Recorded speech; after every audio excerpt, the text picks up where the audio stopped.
Hello and welcome to another episode of the Gentle Business Space podcast. I'm Fabi, I'm a nervous system friendly business and systems mentor, and I support other sensitive women build an aligned and sustainable heart-centered business with more clarity and calm and structure so that you can really grow your business but without burning out. And in today's episode, I want to share something that I came across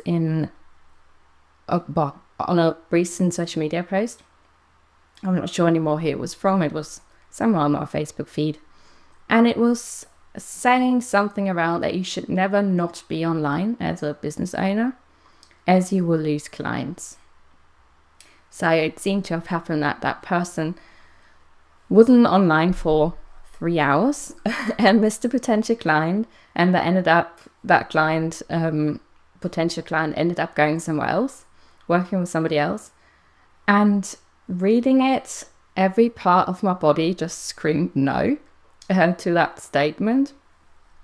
And I wanted to talk about it a little bit more in today's episode, because I know there's so much pressure when we're self-employed, when you're running a business in any form, to always be present and available. And I really struggle with that statement and that thought, and I know that I struggled with that for a long time, of that feeling and that pressure, and I still do sometimes, and I know that other people experience something similar. So I think it's a really important thing to have a look at. So that whole concept of constantly having to be online, it's just not sustainable or nervous system friendly. Plus, it's just simply not possible. Even with the best systems, as a small business owner, or maybe it's just you, or maybe you have one assistant or VA support, you can't always be available, and you don't have to. Even just talking about it really creates that pressure, and I can sense it in my belly how annoyed it makes me. It's all tensing up of that thought of constantly having to be available. There's so much pressure behind that.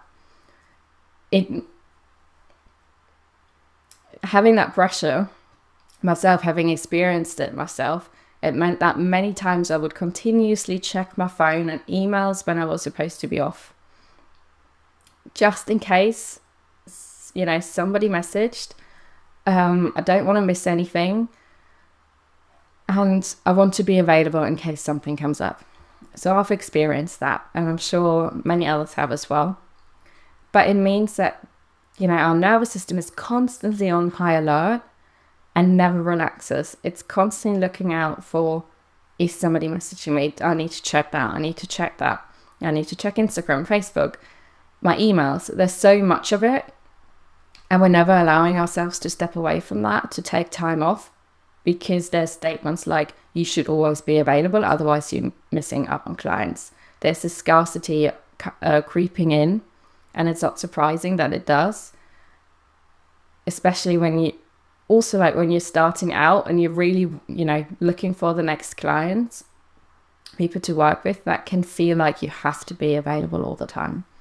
But for our nervous system, there's so much stress behind it, of constantly having to be alert, constantly being present, which ultimately also can lead to burnout, where we're constantly experiencing that level of stress and having to be available. I had a similar experience as well with social media. There can be that pressure of constantly being present, to post daily, to always be visible. That pressure, and outside and internally pressure, can really put us in a freeze state sometimes as well. So leading to the fact of not wanting to be present at all and wanting to hide. I've experienced that many times myself as well. So if you are feeling that pressure, you're not alone. And this episode is really your gentle reminder that you don't always have to be online and present in order to run your business. Actually, you can't. So firstly, it's impossible to always be online and reading your emails. We all have a life. So it's just not It's not possible. Even if you're in client delivery, you can't simultaneously be checking your emails and being responsive all the time. You might also work with people in different time zones, so replying to emails and messages might be delayed. But most importantly, I know it's not how I want to run my business, and I'm sure it's not how you want to run your business either. I always talk about working in a nervous system friendly and sustainable way, and part of that is accepting that we're human, not robots, and it's not possible to get instant replies to give instant replies to everything, to always be available. It's just not possible. Yes, maybe sometimes that means missing out on a potential client email.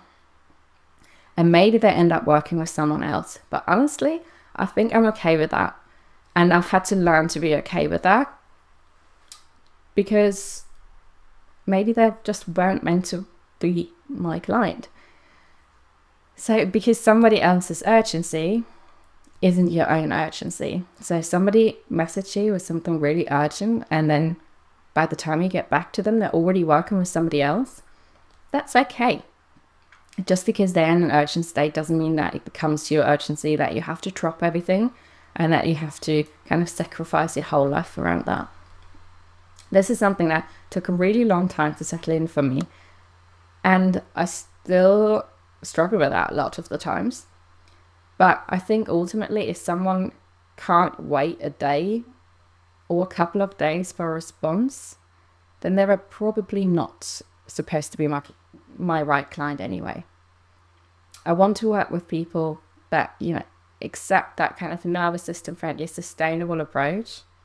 And I'm sure you want to as well, because otherwise you end up working with people that, constantly create that pressure of urgency and being there all the time. And I'm not sure if that's what I would want or what you would want either. But of course, that's a preference. So of course, it doesn't mean not responding for weeks, but it's accepting that there's only so much that we can do in any day, and you can't constantly be checking your emails. And the right client will be okay to wait a day or two to hear back from you. So Bob was just saying, you're right client, and only you will know who you want to work with. But the right person will wait, and the right worst person is okay with you not getting back to them within a couple of hours. And of course, there are some systems that can help with that pressure as well, like automated email responses, or having an inquiry form with an automated email response, for example. You could be adding to your email signature your working hours and response time. So you're managing expectations straight away by being transparent, or adding your time off as well. So you're mentioning all of those things so people know what they're getting. If they're emailing you and something they're dealing with is super urgent, and you're saying straight away, I'm on holiday, or I might be, my response time is 48 to 72 hours, and they need something done straight away, then they can make their choice and go to somebody else. But it's not your responsibility, and they were probably not the right client for you. But you're managing expectations by being transparent. And also for yourself, having dedicated time slots to respond to messages, or having a slot where you can scan, kind of triage your messages, emails, and so on. And you can decide what's urgent and what isn't. Again, your urgency, what you consider important, and understanding that someone else's lack of planning and therefore their urgency isn't your urgency. But that takes some time to shift into. So I think mostly it is a mindset shift. So yes, there's a few things we can put in place that support us, that we can relax a little bit, knowing that if I'm on holiday, there's an auto response telling people I'm on holiday, so they can't expect an email from me right now. You're managing expectations by being transparent.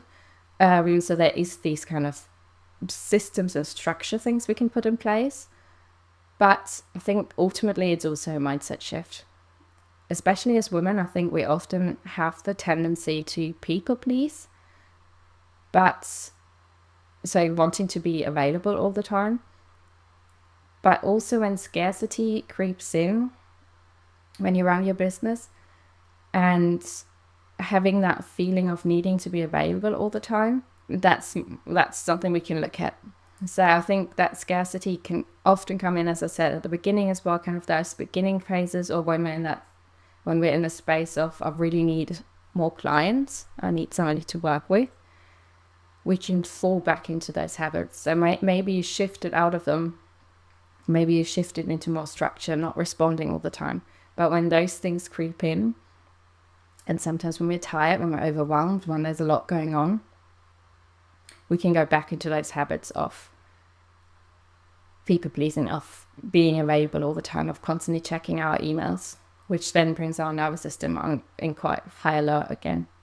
So it's just something to look out for, to notice what are our thoughts around constantly being available, constantly being present, about people pleasing. When do we have those tendencies to go towards always being present and available?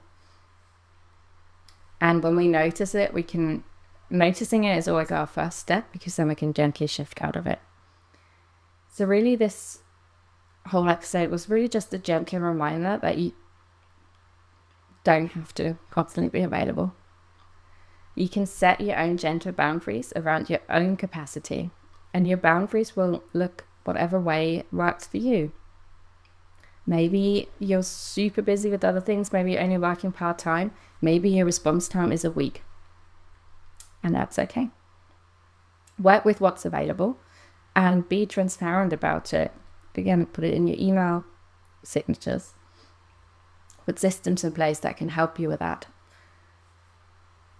And then, work with what you have with your own capacity, and allow yourself to set those gentle boundaries and see what works and what doesn't. Maybe there's things that do need shifting, but ultimately, a reminder, you can do it your own way. You can set boundaries around your own capacity, and you don't have to be available all the time. So as always, I'd love to hear your insights and takeaways from today's session, from today's episode. And if you like more support, I offer one-to-one mentoring to help work in a more sustainable and aligned way according to your own capacity. So if you're interested, I will leave details in the comments or just message me. I would love to hear from you. And yes, leave any thoughts, insights in the comments, or message me. Do you have any takeaways from today's episode?